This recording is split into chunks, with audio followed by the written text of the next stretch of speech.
स्वागत है दोस्तों, एक बार फिर से आपके अपने YouTube चैनल नैतिक पथ क्लासेस पर एक और अपडेट ये है कि हरियाणा के 1.5 लाख किसान जो हैं वो सम्मान निधि से बाहर हो जाएंगे। ये हम नहीं कह रहे, ये एक न्यूज़पेपर की इन्फॉर्मेशन है, उसके बिहाफ पे हम कह रहे हैं।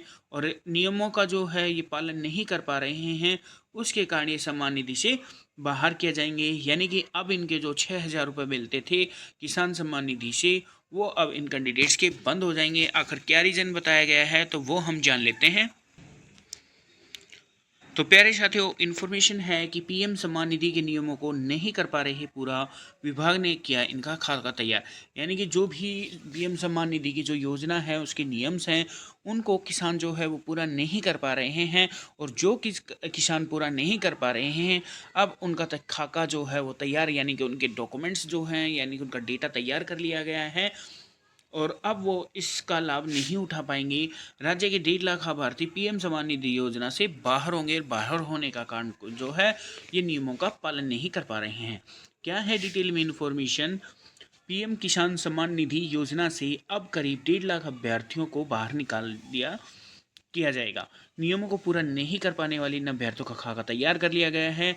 केंद्र सरकार की ओर से दिसंबर 2018 में लागू इस योजना के तहत लाभार्थियों के बैंक खाते में प्रति 4 माह 2,000 रुपये, यानी कि 4 महीने में 2,000 रुपये मिलते हैं। तो साल में 12 महीने होते हैं, तो 4 4 करके 3 हो गए, इसलिए 2 2 हज़ार करके 6,000 रुपये आते हैं आपके। इससे किसानों को बुआई के समय खाद और बीज खरीदने में मदद मिलती है। हरियाणा में 15,81,475 किसान फायदा ले रहे हैं। इनमें से 1.5 लाख योजना के नियमों को पूरा नहीं कर पा रहे हैं, जिन्हें अब जल्द ही योजना से बाहर किया जाएगा। जब योजना शुरू की गई थी तो सिर्फ जमीन पंजीकृत होने की शर्त थी। इसके बाद लाभार्थी अगर पेंशन पाता है तो 10,000 रुपये मासिक से कम होनी चाहिए और 5 एकड़ से कम जमीन की अनिवार्यता थी। साल 2020 में तीसरी बार नियमों में बदलाव हुआ। इसके तहत लाभार्थी वकील, पत्रकार, डॉक्टर, यानी कि कोई भी पेशेवर या सरकारी नौकरी न करता हो, अगर पेंशन है तो 10,000 से कम होनी चाहिए। जमीन की लिमिट खत्म कर दी। अब इन नियमों को पूरा नहीं करने वाले 1.5 लाख अभ्यर्थियों को स्कीम से बाहर किया जा रहा है। हरियाणा में 2 लाख अन्य अभ्यर्थियों के दस्तावेज अधूरे।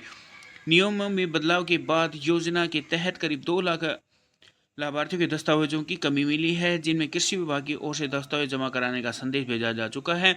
इनमें से करीब 40,000 ने दस्तावेज जमा करा दिए हैं। अगर इन 2 लाख में से किसी के भी दस्तावेज पूरे नहीं होते, इन्हें भी सूची से बाहर किया जाएगा। जिन लाभार्थियों ने दस्तावेज जमा करवा दिए हैं, उनसे अधिकतर खातों के विभाग से राशि भेजनी शुरू कर दी है। दस्तावेजों की कमी जानकारी के लिए योजना से जुड़ी हेल्पलाइन नंबर जारी किया गया है।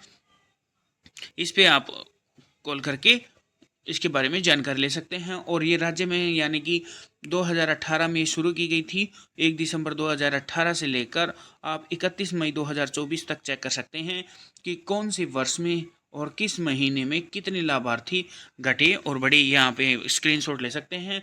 तो प्यारे साथियों, जिन भी कैंडिडेट्स का भी जो किसान सम्मान निधि है, वो जो नियम हैं और जो उसको पूरा नहीं कर पाए हैं, अभी उनके पास समय है। वो अपना जो भी डॉक्यूमेंट्स हैं वो वहाँ पे ले जाके दस्तावेज जमा करवा दें, क्योंकि जो भी कैंडिडेट्स ने जमा करवाए, जिन भी कैंडिडेट्स ने जमा करवाए हैं, तो उनके सम्मान निधि के तहत पैसे वापस आ गए हैं। और जिनके डॉक्यूमेंट्स अधूरे हैं, जो कृषि विभाग है उसकी तरफ से मैसेज भी भेजे जा रहे हैं। तो इससे क्या होगा, जब आपको 6,000 रुपये मिलता है तो बुआई और बीज खरीदने में किसान को मदद मिलती है। तो जल्द से जल्द आप जो डॉक्यूमेंट्स आपके जिन कैंडिडेट्स के पूरे नहीं हैं वो सबमिट करवाइए, जिससे कि आपकी सालाना जो 6,000 रुपये ये मिलते हैं, ये जल्द ही आपको मिलने स्टार्ट हों। प्यारे साथियों, अगर आपको इन्फॉर्मेशन अच्छी लगे तो प्लीज़ चैनल को लाइक से सब्सक्राइब कीजिएगा। Thank you.